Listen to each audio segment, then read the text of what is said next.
GTV में मुजाहिद अलवी आपको खुशामदीद करता है। और आज बानी तहरीक इंसाफ यूँ पर उन पर बेशुमार मुकादमे चल रहे हैं। ख़ास तौर पर उनका जो ट्वीट किया था उन्होंने हमूद रहमान कमीशन रिपोर्ट के हवाले से, और जिसमें जनरल रजाइया ख़ान का जिक्र किया था और शेख मुजीबुर रहमान का, वो केस भी बड़ा अहम है। और उसके अलावा आपको इल्म है कमोवेश 200 से ज़ायद केस हैं।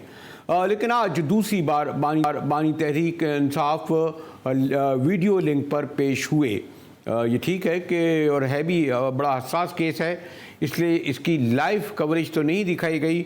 लेकिन आज चीफ जस्टिस ऑफ पाकिस्तान ने बानी तहरीक को इस बात का पूरा मौका दिया कि वो अपना मौक़िफ़ बहुत तफसील से बयान करें। इस केस की समाअत अब मुलतवी कर दी गई है और तकरीबन गालिबन इसका कोई फ़ैसला भी लिखवा रहे हैं सुप्रीम कोर्ट ने। मैंने जैसे कहा कि ये एक इस एतबार से सियासी मुकदमात के हवाले से जो खान साहब पर कायम हैं, उनमें उनका वीडियो लिंक के ज़रिए मैंने सुना है कि शायद कोई तस्वीरें एक बार फिर कोई लीक हो गई हैं, बड़ा अहमियत का इख्तियार है। आम तौर पर जस्टिस तरमीनुल्लाह जो बड़े चुपते हुए सवाल करते हैं, उन्होंने ख्वाजा हारिस, ये बात भी बड़ी दिलचस्प है कि ख्वाजा हारिस साहब वकील हुआ करते थे पहले मियां नवाज शरीफ के या हुकूमत के, लेकिन अब वो बानी तहरीक के हैं, बड़े पाए के वकील हैं। और उन्होंने ख्वाजा हारिस साहब को यानी बानी तहरीक के वकील को कहा कि आप अपने मुवक्किल को मुश्किल में डाल रहे हैं नैब तरमीम केस को सुनकर। और उनका ये भी कहना था कि नैब तरमीम कालदम हुई तो नुकसान आपके मुवक्किल यानी बानी PTI का होगा, जो पहले ही से ज़ेरे अताब हैं। उनका ये भी कहना था कि बानी PTI जो तरमीम कालदम होने से उनकी मज़ीद मुश्किलात बढ़ेंगी। फिर वकील आरिफ साहब ने कहा कि हमें इल्म है कि इससे उनकी मुश्किलात बढ़ेंगी, लेकिन फिर जैसे अल्लाह का कहना था, क्या ये ब्लैकमेलिंग नहीं, किसी को भी असासे आमदन के मुताबिक ज़ाहिर करना हो। इस पर चीफ जस्टिस साहब ने कहा, आपको याद होगा कि जस्टिस साकिब निज़ार केस में कि जब प्रैक्टिस एंड प्रोसीजर बिल बना तो अदालत में बैठना बंद कर दिया था। चीफ जस्टिस साहब का आपको इल्म है कि जो मुकालमा होता है तो बाज़ वक़्त ऐसे जुमले बनते हैं कि जो सुर्खी बनेंगे, जैसे आज की उनकी ये सुर्खी बनी कि बाहर जाकर शेर बनते हैं, सामने कोई नहीं आता। और फिर उसके बाद ये तमाम मुकालमा हो गया। चीफ जस्टिस साहब ने एक मरहले पर यह भी कहा कि खान साहब आपने बड़ा तहम्मुल से आप आज सारा दिन बैठे रहे, यानी उनको एक तरह से तहसीनी पेश की। और फिर मुकालमा शुरू हुआ बानी तहरीक और चीफ जस्टिस का। चीफ जस्टिस ने कहा क्योंकि आमतौर पर आपको इल्म है कि वीडियो लिंक में मुश्किलात पैदा होती हैं, इंटरनेट में मुश्किलात होती हैं। और फिर जब अडियाला जेल से हो तो उन्होंने कहा कि क्या आप मुझे सुन सकते हैं। बानी तहरीक ने कहा मैं आपको सुन भी सकता हूं। और उन्होंने गिला ये किया कि आपने लिखा कि मैंने गुज़िश्ता समात में पॉइंट स्कोरिंग की थी। ये भी कहना था बानी तहरीक का कि मुझे 14 साल कैद हो गई, मैंने तोशाखाना तोहफे की कीमत कम लगाई। उनका कहना था कि पौने 2 करोड़ की घड़ी को 3 अरब दिखा दिया गया। उनका ये भी कहना था कि ये जो आपको इल्म है कि नैब का चेयरमैन आमतौर पर लीडर ऑफ अपोजिशन और लीडर ऑफ हाउस लगाते हैं, लेकिन आज बानी तहरीक का कहना था कि अब सुप्रीम कोर्ट जो है वो नैब का चीफ लगाए। उनका कहना था बानी तहरीक का कि नैब हमारे दौर में मेरे मातहत नहीं था, और बरतानिया में जिस तरह जमहूरी निज़ाम अखलाकियात पर होता है उसकी वजह की जाए। जिस पर जैसे जमाल मंदोखेल जो ख़ुद भी बड़े बहुत जैसे कहते हैं कि क्लिप्सी से सवाल करते हैं कि उन्होंने कहा कि क्या आप क्या कहते हैं कि पार्लियामेंट तरमीम कर सकती है या नहीं। मंदोखेल का कहना था। इस पर खान साहब ने बहरहाल इससे फ़ायदा उठाया। आपको इल्म है कि फॉर्म 47 वाले तरमीम नहीं कर सकते फॉर्म। इस पर जैसे मंदोखेल का कहना था, आप फिर उसी तरफ जा रहे हैं। मैं बानी तहरीक का कहना था कि मैं जेल में हूँ, तरमीम बहाल होने से मेरी आसानी हो जाएगी मगर मुल्क का दिवालिया हो जाएगा। आपने देखा कि दुबई लीक के ज़रिए लोगों के नाम आए, किस तरह पैसा बाहर जा रहा है। इस पर जस्टिस ने अतर मिल्ला ने इस पर जस्टिस साहब ने कहा कि आप हमें खौफजदा कर रहे हैं। यानी ये जस्टिस मंदुखेल, जस्टिस मतल्ला के रिमार्क्स बाद ऐसे होते हैं कि तासुर देते हैं, लेकिन आपको इल्म है जो एक परसेप्शन अदालतों का हो रहा था और ख़ासतौर पर PTI पैदा कर रही थी, इसलिए आज अतर ने ये भी कहा कि बदकिस्मती से आप जेल में हैं और लोगों को आपसे उम्मीदें हैं। मैं बानी तहरीक ने आज देखा कि मैंने जो वीडियो लिंक के जरिए जो हमारे रिपोर्टर भी हमें बाद में इत्तला देंगे कि थोड़े सॉफ्ट थे और उनका कहना था मैं दिल से बात कर रहा हूँ, क्योंकि आमतौर पर ये परसेप्शन है कि PTI अदलिया के बारे में सख्त रवैया अख्तियार करती है, चीफ जस्टिस के बारे में भी लेकिन उन्होंने कहा कि मैं दिल से कह रहा हूँ सब आपकी तरफ देख रहे हैं। इस पर जज साहब ने कहा कि आप हमारी तरफ देख रहे हैं, हम आपकी तरफ देख रहे हैं। और आखिर में चीफ जस्टिस ने ये कहा कि खान साहब एक बार फिर कि आपने बड़ा तहम्मुल से सारा दिन की कार्रवाई सुनी। इस तमाम सूरत हाल पर जैसे मैंने कहा बानी तहरीक दूसरी बार पेश हुए हैं और सुप्रीम कोर्ट में वीडियो लिंक के ज़रिए। गो कि ये वीडियो लिंक दूसरे केसों की तरह लाइव नहीं दिखाया गया, लेकिन आपको इल्म है कि वहाँ पर मौजूद रिपोर्टरों ने सील से उस पूरी प्रोसीडिंग को देखा होगा और किस जुज़ियात से देखा होगा। इस पर बात करेंगे अपने नुमाइंदे कमर मैकन से। मिलते हैं एक ब्रेक के बाद।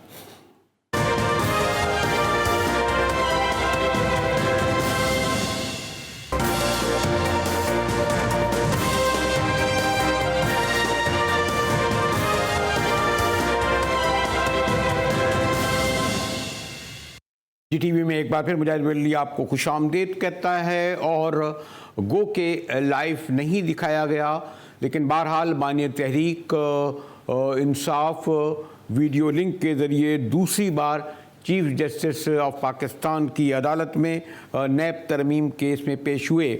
और एक अच्छी बात यह है कि आपको इल्म होगा और तवातुर से, क्योंकि PTI की क़यादत कहती रही थी कि जो केस तहरीक इंसाफ या बानी तहरीक से हो उसे चीफ जस्टिस को नहीं सुनना चाहिए।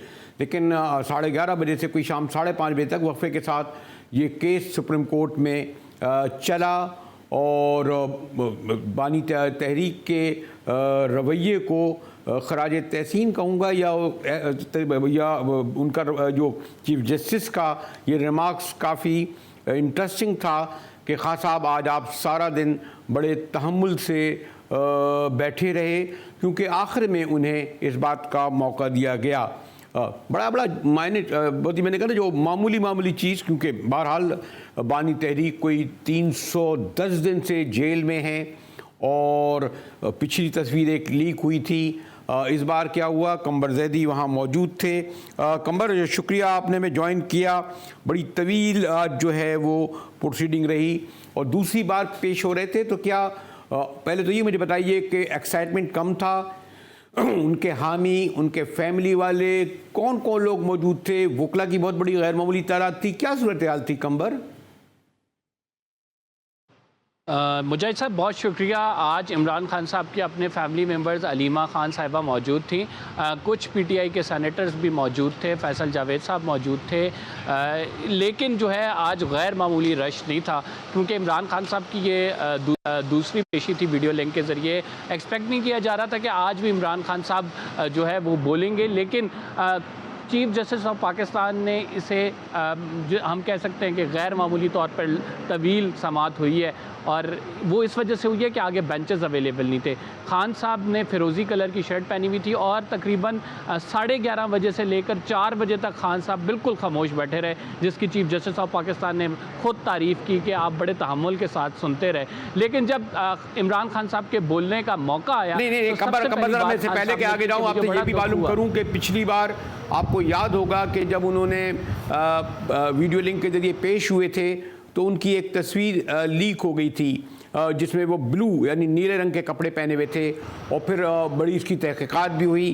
तो क्या वो जो पिछली बार जो लीक हो गई थी, तो आज इस बार ज़्यादा अदालती अमला और जो वहाँ और इदारे होते हैं बड़े विजिलेंस थे कि कोई भी उनकी तस्वीर जो है लीक ना हो, बने नहीं। और ये भी मैं पूछूं कि फिरोज़ा रंग का था, ओवरऑल आपको जो इतनी देर खामोश बैठे रहे, क्या लगा? एक तो ये तो है ना कि उनका एक तो ये उन्होंने तहम्मुल का मुजाहरा किया कि पीटीआई कहती थी हम किसी केस में नहीं बैठेंगे उनकी क़यादत जिसमें चीफ जस्टिस बैठे हों। आज चीफ जस्टिस को बैठे भी रहे, बानी तहरीक ने शिकायत ज़रूर की, लेकिन उनकी मौजूदगी पर तो एतराज़ नहीं किया ना कंबर। जी बिल्कुल, जो मुजाहिद साहब, पीटीआई ने ख़ुद इमरान खान साहब ने चीफ जस्टिस को हवाले से, उनकी ज़ात के हवाले से कोई इतराज़ नहीं किया। चीफ जस्टिस के ना केस सुनने पर एतराज़ किया। इससे पहले काफ़ी ज़्यादा ये अफवाहें थी कि खान साहब शायद एतराज़ कर दें और कह दें कि मैं आपसे मुतमईन नहीं हूँ, लेकिन ऐसी कोई बात खान साहब की जानिब से नहीं की गई। जो आज सिक्योरिटी के हवाले से गैर मामूली इंतज़ामात थे इस्लामाबाद इंतज़ामिया की जानिब से, जो यहाँ सुप्रीम कोर्ट ऑफ पाकिस्तान में ड्यूटियाँ सर अंजाम देती है। जजेस का जो दरवाज़ा है, जिस दरवाजे से जाते हैं, उसको भी बंद किया हुआ था, एक डोर रखा हुआ था। वीडियो लिंक के हवाले से खसूसी चेकिंग हो रही थी, कोई मोबाइल फ़ोन या फिर कोई भी किसी भी ज़रिए से, कोई स्मार्ट वॉच के ज़रिए से पिक्चर ना खींच ले, तो तमाम चीज़ें कोर्ट्स के बाहर रखवाई जा रही थी। और इस बात को मेक श्योर किया जा रहा था कि जैसे पहली समाअत में तस्वीर लीक हुई है, तो इस समाअत में कोई ऐसी तस्वीर, या फिर क्योंकि इमरान खान साहब ने कोर्ट्स के सामने आर्ग्यूमेंट भी देना था कि कोई उनकी वीडियो या कोई ऑडियो रिकॉर्डिंग लीक ना हो जाए। इससे कबल सुप्रीम कोर्ट इंतज़ामिया ने इस पर सख्त एक्शन लिया था कि जो तस्वीर उनकी लीक हुई थी। और आज इमरान खान साहब जब बानी पीटीआई साहब जो कोर्ट से उन्होंने खिताब किया, तो तकरीबन 1 घंटे के आर्ग्यूमेंट्स हुए हैं जो जजेस की जानिब से और इमरान खान साहब के दरमियान मुकालमा हुआ है। उसमें ये बताएं कंबर, आमतौर पर कंबर क्योंकि जेल में है, बल्कि वो की तजदीद की है कि कैद तन्हाई में है, इसलिए एक बिटरनेस तो अपनी थी, लेकिन आपको लगा कि वो जब अपनी बात कर रहे थे कहीं कहीं जज्बाती तो ज़रूर हुए?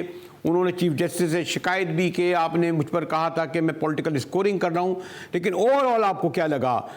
यानी क्योंकि समझा जाता है कि खान साहब बहुत जज्बाती हैं, बहुत ज़िद्दी हैं, और जो तहम्मुल से काम नहीं लेते, तो जो 1 घंटे तक मुकालमा होता रहा उसमें वो उन्होंने अपने जज्बात पर काबू रखा। और अब लगा आपको कि 307 की जेल ने उन्हें एक मैच्योर्ड कब लगूँगा आप पॉलिटिशियंस बना दिया है कि वो अपना केस, क्योंकि वो पूरी कौम तक पहुंचा रहे थे ना इस अदालत के ज़रिए कंबर। मुझे सब बड़ा ज़बरदस्त आपका ये सवाल है, और यही ऑब्ज़र्वेशन हमने भी बतौर कोर्ट रिपोर्टर देखी कि इमरान खान साहब एक तो तवील जो है समाअत में खामोश होकर बैठे रहे, फिर जब आर्ग्यूमेंट भी किए तो बड़े तहम्मुल के साथ किए। इवन के चीफ जस्टिस ऑफ पाकिस्तान की जानिब से एक ऐसा सवाल जो कि इमरान खान साहब से डायरेक्टली रिलेटेड था कि आप इतनी अकाउंटेबिलिटी की बात कर रहे हैं, लेकिन आपने अपने दौर में तो एमनेस्टी दी हुई है, तो उस पर इमरान खान साहब हल्के से मुस्कुराए और बड़ा उनका कूल एंड काम कंपोजर था। इसके हवाले से जस्टिस जमाल खान मंदोखेल ने भी ये कहा, जब इमरान खान साहब ने ये कहा कि देखें मुझे सज़ा सुनाई गई 5 दिन के अंदर, 3 सज़ाएं सुनाई गई और एक 14 साल की भी उसमें है, तो जस्टिस जमाल खान मंदोखेल ने कहा कि देखिए सियासतदान के लिए जो ये जेल में जाना है, ये एक मेच्योरिटी उसके अंदर पैदा करता है। तो वो मेच्योरिटी मुजाहिद साहब आज नज़र में है। इमरान खान साहब के एक जो वो डायलॉग कर रहे थे, बड़े तहम्मुल के साथ कर रहे थे, जजेस की बात भी सुन रहे थे और फिर रिस्पॉन्ड भी भरपूर तरीके से कर रहे थे। और कहीं पे अगर उनको टोक दिया जाता था या कोई बात कर दी जाती थी, बजाय इसके कि सियासतदान होते हैं वो थोड़े जज्बाती होते हैं या फिर वो आगे से बात करते रहते हैं, इमरान खान साहब उस बात को मुकम्मल तौर पर सुनते थे, जजेस के रिमार्क्स को सुनते थे, कभी हंस के रिस्पॉन्ड करते थे और कभी वो थोड़ा सा एग्रेसिव होकर रिस्पॉन्ड करते थे। लेकिन ओवरऑल पूरी समाअत में ये एक तासुर आपका बिल्कुल दुरुस्त है कि इमरान खान साहब में ये जेल के 300 से ज़ायद दिन रहने के बाद एक मेच्योरिटी, ज़्यादा मेच्योरिटी हमें देखने को मिल रही है कि वो बड़े तहम्मुल के साथ चीज़ें कर रहे हैं। इससे कबल इमरान खान साहब का अटेंशन स्पैन के हवाले से कुछ उनकी पार्टी के लोग कहते थे कि इतना ज़्यादा नहीं है, लेकिन आज जिस तरह से समात में हमने मुलाहिजा किया और इमरान खान साहब के जो डायलॉग के दो आर्ग्यूमेंट्स वो कर रहे थे, दो तीन बातों से जो आपने जो मेरी बात की तौसीक की, तो एक जैसे जब खान साहब ने ये कहा कि सारी कौम यानी मुल्क के अवाम आपकी तरफ देख रहे हैं, उनका इशारा यकीनन चीफ जस्टिस की अदालत की जानिब होगा। तो दूसरी तरफ आपने देखा होगा कि गालिबन जस्टिस मंदुखेल साहब ने ये कहा कि आप हमारी तरफ देख रहे हैं, मैं आपकी तरफ देख रहा हूँ। फिर एक मरहले पर शायद जस्टिस अतर मिन्नल्लाह साहब का ये भी रिमार्क में कहीं पढ़ रहा था कि आवाम को आपसे उम्मीदें हैं। तो ये एक अगर ये थे तो, लेकिन एक और रिमार्क चीफ जस्टिस की तरफ से आया, तो मैं आपको इसलिए मालूम कर रहा हूँ, आपको इल्म है कि नून लीग की क़यादत तवातुर से ये कह रही है कि अदालत रिलीफ दे रही है, उन्हें मौक़े फराहम कर रही है। तो ये जब चीफ जस्टिस ने कहा कि बड़े शेर बनते हैं बाहर जाकर, और ये वाला कोई लफ्ज़ इस्तेमाल किया, तो ये एक remark out of the context था, ये किस पस मंज़र में था ये तीनों रिमार्क कंबर? देखिए, पहले जो आपके दो रिमार्क्स हैं तो वो तो बिल्कुल ठीक है कि जस्टिस जमाल खान मंदोखेल ने कहा कि अगर इस टाइम ऐसा वक्त है कि अगर नापाक पानी भी हो, जब आग लगी हुई हो, तो हम ये नहीं देखते कि वो पाक है या नापाक पानी है, हम उससे आग बुझाते हैं। और ये भी तक भी ऑब्जर्वेशन दी गई कि चीफ जस्टिस की जानिब से कि तो हमें मुश्किल वक्त में दुश्मन के साथ बैठ सकते हैं, तो हमें इस मुल्क को आगे लेकर चलना है। जजेस की जानिब से ये कहा जा रहा था कि इमरान खान साहब पार्लियामेंट में मतलब अपनी पार्टी के साथ दूसरी पार्टियों आउट ऑफ कॉन्टेक्स्ट इस वजह से।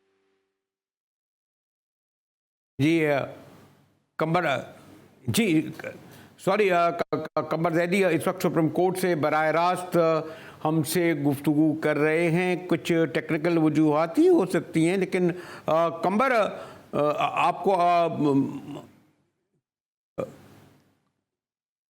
कंबर जैदी मैंने बस बराह रास्त सुप्रीम कोर्ट से कार्रवाई बता रहे थे। मैंने जैसे कहा, क्योंकि बानी तहरीक पिछले 300 दिन से ज़्यादा जेल में हैं और उस तरह पब्लिकली नज़र नहीं आते, वीडियो लिंक के ज़रिए भी वो लाइव नज़र नहीं आए, लेकिन बहरहाल एक मरहला आता है, हमने देखा है, चाहे भुट्टो साहब हों, चाहे बेनज़ीर साहिबा हों, या फिर इवन नवाज शरीफ हों, जब इस तरह उनकी मौजूदगी कोर्ट में हो तो बड़ी ख़बर तो बनती है। कंबर जैदी ने फिर ज्वाइन कर लिया है, बीच में मैंने कहा कि राब्ता मुनक़ते हो गया था। कंबर, अगर जैसे मैं आपसे इस तरह कंक्लूड कराऊँ कि इस वक्त एक और अहम केस भी चल रहा है जो हमूदुर रहमान कमीशन रिपोर्ट के हवाले से है, और उसमें ट्वीट उसको भी देखा जा रहा है उस पस मंज़र में। खैर वो एक अलग केस है।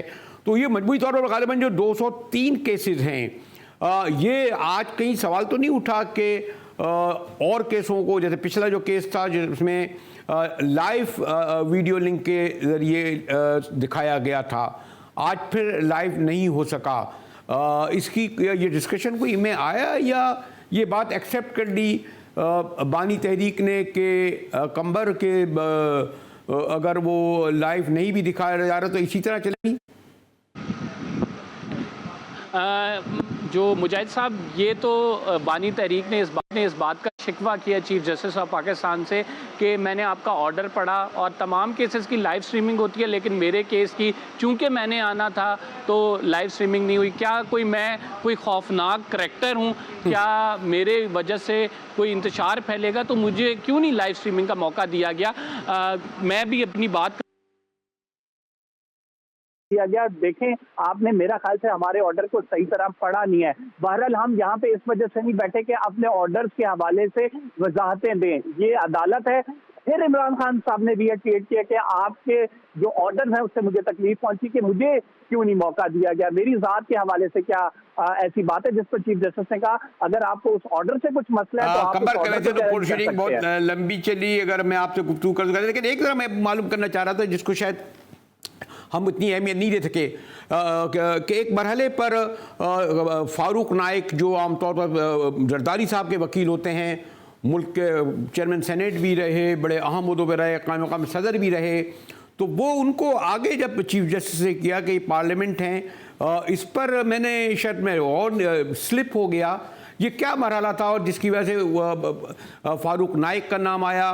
वो हुए, बानी तहरीक का कोई रद्दमल मैंने नहीं सुना। ये क्या मरहला था कंबर? देखें, ये मरहला तब आया जब के इमरान खान साहब के हवाले से जजेस ये कह रहे थे, उनसे बात कर रहे थे कि आप जो है काइंडली इस तमाम मामले को, यानी नैब के हवाले से जो बातें हो रही थी कि parliament is the right forum, आप वहां पे जाएंगे, इस तमाम मामले को देखेंगे तो चीजें होंगी। जस्टिस अजहर हसन रिजवी की जानिब से ये ऑब्जर्वेशन दी गई, जिसके बाद ये बहस छिड़ी। उन्होंने कहा कि ये नैब तरमीम जब हो रही थी, आपके पास 155 की तादाद मौजूद थी, आप पार्लियामेंट क्यों छोड़ के गए? जिस पर इमरान खान साहब की जानिब से कहा गया कि साइफर के जरिए हमारी हुकूमत हटाई गई थी, जिस पर जजेस की जानिब से उनको रोक दिया गया कि आप इस केस पर इस तरह से कमेंट ना करें क्योंकि ये हमारे सामने नहीं है। फिर इमरान खान साहब के इस डायलॉग के ऊपर, इस आर्ग्यूमेंट के ऊपर जजेस की जानिब से कहा गया कि मिल बैठ के हल तो तभी निकलता है जब पार्लियामेंट में बैठते हैं, क्योंकि पार्लियामेंट वो मौजू फोरम है जहाँ से ये कुछ हो सकता है। और फिर फारूक एच नाइक साहब को, जो कि सेनेटर थे, चीफ जस्टिस ने कहा, इधर सेनेटर दूसरी पार्टी के भी मौजूद हैं, फारूक एच नाइक और फैसल जावेद जो कि पीटीआई के सेनेटर हैं, वो भी मौजूद थे, उनको बुलाया गया और उनसे कहा गया, फारूक एच नाइक से चीफ जस्टिस ने पूछा, क्या फारूक एच नाइक साहब मिलकर सियासी पार्टियों को आगे नहीं चलना चाहिए? ये लोग हमारी तरफ देख। तो आखिर में मैं अगर कंबर आपसे ये कहूं कि अब जो है वो समात गालिबन आज की प्रोसीडिंग लिखवा दी, आपके ख्याल में अगली डेट कब तक चलेगा, क्या लग रहा है? और अगर ये नैब तरामीम केस जो है वो बड़ा अहम है इस एतबार से, तो क्या उससे फ़ायदा होगा बानी तहरीक को? क्योंकि साइफर केस में भी उन्हें रिलीफ मिला, तो शाखाना केस में भी प्लीज चला, लेकिन रहाई तो मुमकिन नज़र नहीं आती। और मैंने जब चौधरी एतराज़ हसन साहब से पूछा तो उनका भी ये कहना था कि वो भी खान साहब को जेल से बाहर आता हुआ नहीं देख रहे। तो ये जो आप फॉलो कर रहे हैं अदालतों में केसेस, तो इससे आप अदालत के एक के बाद दूसरे बता, इस केस में भी अगर उन्हें रिलीफ मिल जाए और भी केसों में मिल जाए, लेकिन ये तो एक परसेप्शन है ना अदालत में भी, तहरीक इंसाफ में भी, मीडिया में भी और आप हम जैसे आम लोगों में भी, कि कितने ही केसों में इन्हें रिलीफ मिले, वो जेल से बाहर शायद ना आ सकें। गालिबन 310 दिन तो हो गए हैं, ऐसे ही है कंबर?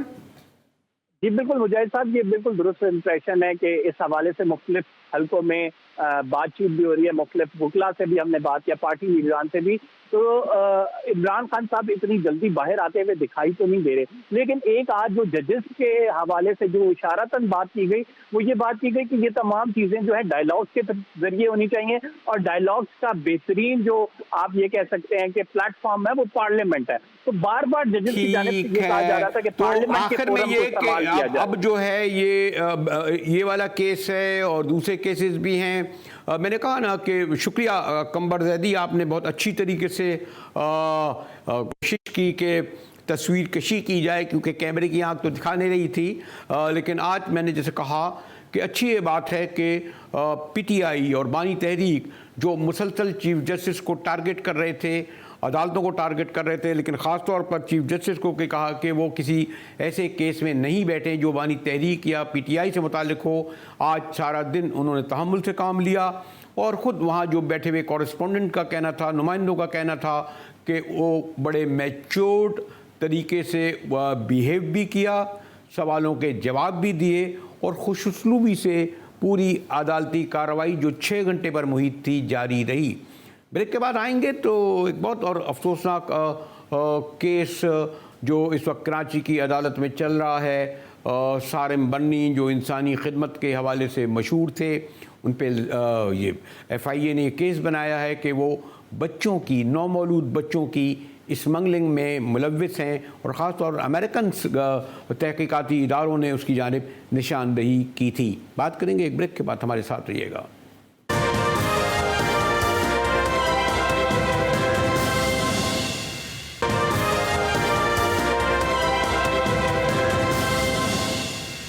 GTV में मुजाहिद मिल्ली आपको खुशामदीद कहता है। और जैसे मैंने कहा कि सियासी तौर पर तो इस्लामाबाद में अदालतें सजी हुई हैं, लेकिन एक और केस बड़ा जो अदालत में आया है वो इस बात से अफसोसनाक है कि जो चंद शख्सियतें होती थीं इंसानी खिदमत के हवाले से, उनमें बर्नी ख़ानदान भी था। यानी मौजूदा सालिम बन्नी, असल में इनसे पहले इनके बड़े भाई अंसार बन्नी जो है वो नज़र आते थे दुनिया में कहीं भी कोई हादसा सानिया हो। सालिम बन्नी पर का आज रिमांड लिया गया। इल्ज़ाम उन पर यह है कि नौमौलूद बच्चों को वो यहाँ से ख़रीदते थे, स्मगल करते थे। इस तमाम सूरत पर हमारे साथ वसीम हैदर नुमाइंदा मौजूद हैं। वसीम, आज उनका रिमांड लिया गया और ये भी कहा गया कि उनकी अहलिया जो तकरीबन हर चैनल में इंसानी खिदमत के हवाले से आती थी, उन्हें भी शामिल तफ्तीश किया गया है। FIA ने कुछ इंकशाफ भी किए हैं इस हवाले से कि 1 साल में 20 बच्चों को स्मगल करने का किया गया। तो आपको क्या लग रहा है कि पूरी आप जो फॉलो कर रहे हैं पिछले 24 घंटे से कि आमतौर पर ये इल्ज़ाम लगता है ना कि जी केस बना देती हैं इदारे, एजेंसियाँ, तो आप किस तरह देखते हैं? जी बिल्कुल मुजाहिद साहब, असल में बात यह है कि हम पहले दिन से जो है गुज़िश्ता रोज से जब इनको गिरफ्तार किया था उस वक्त से जो है वो इस केस को जो है वो मुसलसल फॉलो कर रहे हैं। और आज उनको जो रिमांड के लिए पेश किया गया तो 2 दिन का रिमांड जो है वो सारम बन्नी के लिए जो है वो दिया गया है। पुलिस अब 2 दिन जो है वो उनसे तफ्तीश करेगी। साथ में उनकी जो अहलिया है आलिया सारम, उनको भी जो है वो शामिल तफ्तीश कर लिया गया है। FIA हुकाम का ये कहना है कि वो उनकी बराबर की मददगार है इस काम के अंदर। और गुज़िश्ता 2-3 सालों में जो है वो कई बच्चे अमेरिका जो है वो सेटल करा चुकी हैं। जब हमारी हुकाम आला से बात हुई तो उनका ये कहना था कि हमने जो है बाकायदा FIR काटी है। FIR काटने के बाद उनको मुकामी अदालत में पेश किया गया है जहाँ से रिमांड लिया गया है।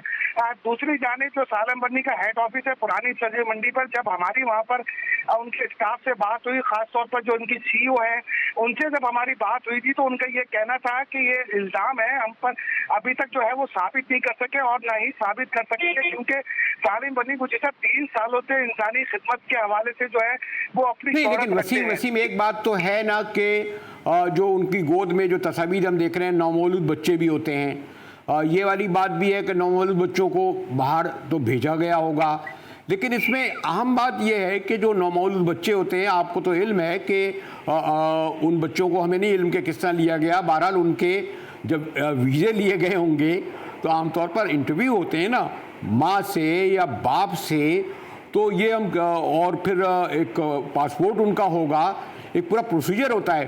तो इसमें तो फिर ऐसा लगता है कि मुकामी कौंसलेट का या सफारत खाने की सहूलतकारी भी होगी। खाली तो ये नहीं कर सकते ना इतना बड़ा काम, और 20 लोगों बच्चों को भेजना 1 साल में, तो ये भी तो एक बड़ा सवाल उठता है। जी बिल्कुल, आप सही कह रहे हैं मुजाहिद साहब, बिल्कुल ये सवाल उठता है। लेकिन तमाम जो डॉक्यूमेंट्स हैं वो इस तरह प्रूफ जो है वो नहीं किए गए हैं। तो FIA की टीम है, उनका ये कहना है कि ये गैर कानूनी गए हैं।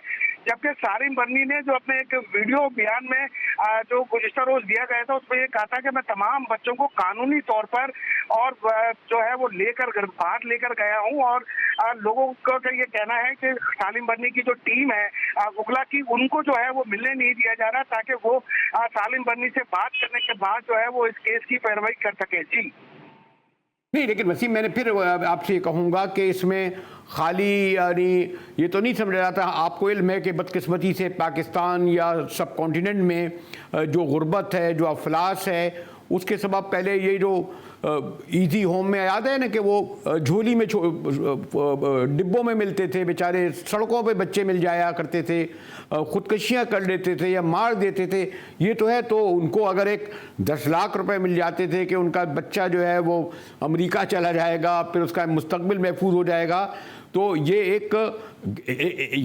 ये तो एक हकीकत है ना कि अगर इन 20 बच्चों को दिया गया तो उन ख़ानदानों ने अपनी मर्ज़ी से दिया होगा, या ये आप समझते हैं कि अस्पतालों में मैं क्या कहूँ कि कोई उनका वारिस नहीं होता इसलिए? तो ये बहुत खौफनाक किस्म का मुझे तो ये पूरा मंजरनामा नज़र आ रहा है। जी बिल्कुल मुजाहिद साहब, आप बिल्कुल सही फरमा रहे हैं। असल में बात यह है कि अभी सैकड़ों बच्चे, लावारिस बच्चे शहर के मुख्तलिफ शेल्टर होम में मौजूद है, और ऐसे ही कुछ बच्चे जो है वो सालिम बन्नी ट्रस्ट के पास भी मौजूद थे, जिन्हें बाकायदा कानूनी तौर पर वीजा हासिल करने के बाद जो है वो उनको अमेरिका सेटल कराया गया है।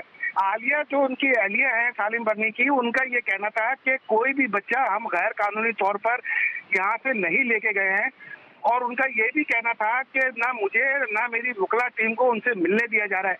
अगर कोई दूसरे इदारे के लोग इस काम में इनके साथ मुलविस है तो यकीनन वो भी जो है वो कानून की गिरफ्त में आने चाहिए। तो और ये बात नहीं, लेकिन वसीम कोई एक नहीं दो नहीं, FIA कहती है कि 20 बच्चों को 1 साल में नौमौलूद को भेजा गया, यानी उनका एक प्रोसेस हुआ होगा ना। ये मैंने कहा ना कि 6 माह के बच्चे के जो टेस्ट होते हैं वो भी मुझे इल्म है, आपने खुद को इल्म है कि वो वीज़ा फॉर्म भरना कितना मुश्किल होता है और किस तरह भरा जाता है, फिर वीज़ा लगा होगा, फिर उनके टिकट बने होंगे, उन्हें भेजा गया होगा। ये मैं ऐसा तो नहीं कि पुअर सारिम बन्नी को तो ट्रैप कर लिया गया, पकड़ लिया गया। बहुत सारे किरदार जो हैं इस वक्त इनसे मुंसलिक हैं, क्या उन्हें भी बेनकाब किया जाएगा, या आमतौर पर जो कहा जाता है कि FIA ऐसे इदारे एक केस की हाइप क्रिएट करते हैं और फिर उसको वापस ले लेते हैं? जी बिल्कुल, देखिए जो FIA के एक जिम्मेदार से हमारी बात हुई थी, उनका ये कहना था कि गुज़िश्ता 1.5-2 साल से जो है वो हम इस पर वर्क कर रहे थे और उनकी तमाम हरकत और सकनात पर जो है वो नजर रखे हुए थे कि किस तरह जो है ये बच्चे अपने साथ लेके जाते हैं हर टूर के ऊपर और फिर वहाँ उनको ड्रॉप करके वापस आ जाते हैं।